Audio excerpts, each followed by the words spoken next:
Hi guys, जनमान जोसा counselling का process IIT, NIT, triple IT admission के लिए चल रहा है और लास्ट डेट चॉइस फिलिंग की आप सभी के पास 12 जून तक है। 8 से 9 दिन का टाइम अभी आपके पास चॉइस फिलिंग के लिए बचा हुआ है। बात करते हैं आखिर कॉलेज के प्रेफरेंस को हमें कैसे भरना चाहिए। इतने हजारों बच्चे हमें फोन कर रहे हैं, ऑफिस में आकर के मिल रहे हैं, गूगल पे नंबर ढूंढ करके व्हाट्सएप पे मैसेज भेज रहे हैं और साथ साथ इतने सारे सोशल हैंडल और यूट्यूब पे हमसे जुड़ के अपनी क्वेरीज को कर रहे हैं।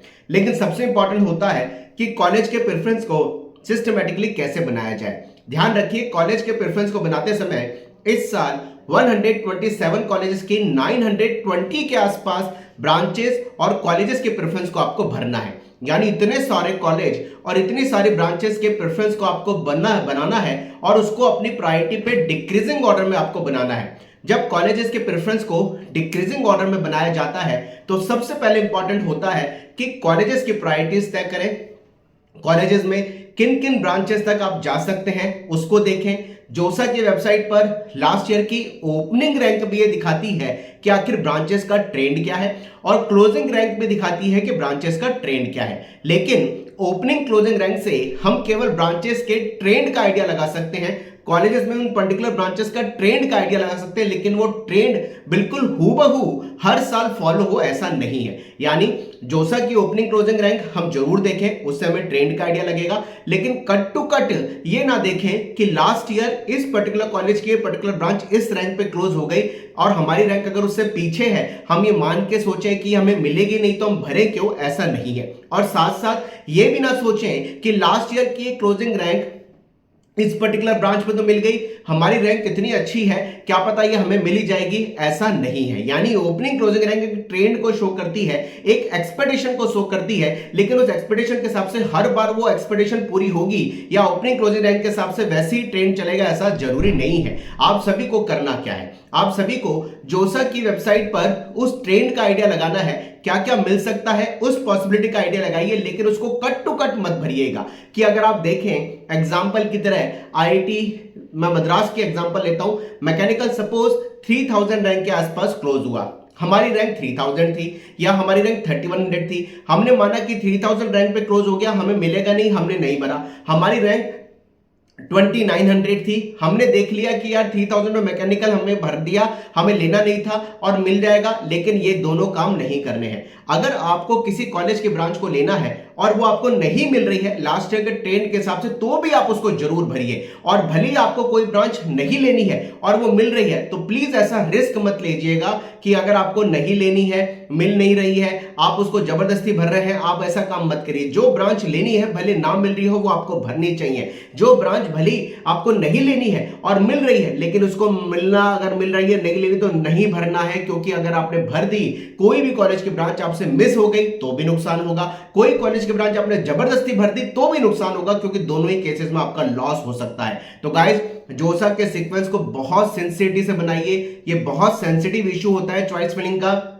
आपकी भरी हुई एक भी गलत चॉइस आपको भविष्य को खराब कर सकती है। एक भी भरी हुई ऐसी चॉइस जो आपको मिल सकती थी, आपने देखा लास्ट ईयर नहीं मिली, आपने नहीं भरी, आपको नुकसान हो सकता है, क्योंकि अगर वो मिल सकती थी और इस बार हर साल चेंजेस आता है। तो प्लीज अपने सीक्वेंस को पेपर पे बनाइए।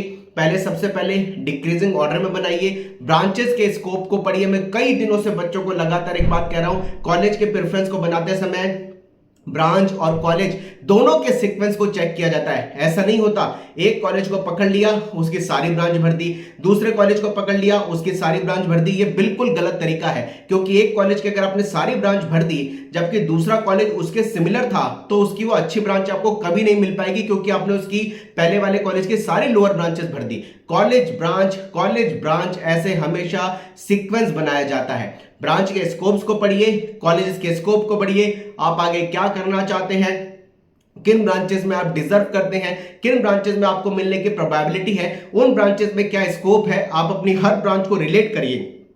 सीक्वेंस को जब आप भर रहे हैं आप ये मान के चलिए कि ये ब्रांच अगर मुझे मिलेगी तो मैं इसमें पढ़ पाऊंगा। हर ब्रांच में ये कॉम्बिनेशन लगाइए, अगर ये ब्रांच मुझे मिलेगी, अगर ये ब्रांच मुझे मिलेगी, अगर ये ब्रांच मुझे मिलेगी तो मैं पढ़ पाऊंगा। हर ब्रांच पे आप ये सोचिए ताकि आप सिंसियरिटी से एक एक ब्रांच को एनालाइज करके ऑर्डर बना पाए। और आपको डिक्रीजिंग ऑर्डर बनाना है, सबसे अच्छा, उससे लोअर, उससे लोअर, ऐसा भूल के भी मत करिएगा, क्योंकि जब काउंसलिंग में आगे के राउंड होते हैं तो आपको फ्लोर स्लाइड करने का ऑप्शन मिलता है, यानी आपको कोई भी प्रेफरेंस अगर मिलेगी उसके नीचे की प्रेफरेंस कभी नहीं मिलेगी, अब उसके ऊपर ही प्रेफरेंस मिलेगी या फिर वही ब्रांच मिलेगी। इसका मतलब हमें हर ब्रांच को ऊपर से नीचे डिक्रीजिंग ऑर्डर में बनाना है, ताकि हम जोसा में जो भी हमें मिले, हम आगे के राउंड की काउंसलिंग में जाए तो हमें उससे ऊपर उससे बेहतर ही मिले। इसलिए डिक्रीजिंग ऑर्डर में ब्रांच को बनाना जरूरी है। हर ब्रांच के हर स्कोप को पढ़िए, ब्रांच को अपने ऊपर अप्लाई करिए, अपने इंटरेस्ट पे अप्लाई करिए, क्लोजिंग रैंक पे अप्लाई करिए, मिलने के प्रोबेबिलिटीज पे अप्लाई करिए और अपने एनालाइजेशन पे अप्लाई करिए कि आप उन ब्रांच को लेना चाहते हैं। इस तरीके से कॉलेज के सीक्वेंस को बनाया जाता है। सबसे इंपॉर्टेंट, भरने का ऑप्शन लॉक करने के बाद चेंज नहीं होता है, इसलिए बोल रहा हूं सबसे पहले प्रेफरेंस ऑर्डर को पेपर पे बनाइए, कागज पे बनाइए, डिक्रीजिंग ऑर्डर बनाइए, क्योंकि पेपर पे बनाएंगे तो आपसे कोई भी ब्रांच ऐसी मिस नहीं होगी। अगर आप डायरेक्ट जाकर के वेबसाइट पे भरेंगे तो कोई ब्रांच अगर आपसे मिस हो गई और पकड़ में नहीं आई और वो मिल सकती थी और वो अच्छी ब्रांच थी तो आपका साल खराब हो जाएगा। कोई भी ऐसी ब्रांच जो आपको लेनी नहीं है, बाय द वे आपने जबरदस्ती भर दी, आपकी नॉलेज में नहीं आई और वो मिल गई तो भी आपका साल खराब हो जाएगा। इसलिए बोल रहा हूं अपने सीक्वेंस को सही बनाइए, बहुत इंपॉर्टेंट मैटर है। आपको 12 जून तक का टाइम मिला है, प्लीज किसी को भी 30,000 40,000 रुपीज देकर के अपने सीक्वेंस ऑर्डर को नहीं बनाना है, क्योंकि अगर उन्होंने बनाने में कोई भी गलती कर दी तो आपका साल खराब हो जाएगा। आप अपने कॉलेज के प्रेफरेंस ऑर्डर को खूब बनाइए, सही बनाइए, खुद बनाइए, क्योंकि इसको बनाने के लिए आपको करियर में बहुत इंपॉर्टेंट ये टाइम होता है, बहुत क्रूशियल टाइम होता है। सीक्वेंस को कुछ भी बनाते रहिए, गलत मत करिएगा।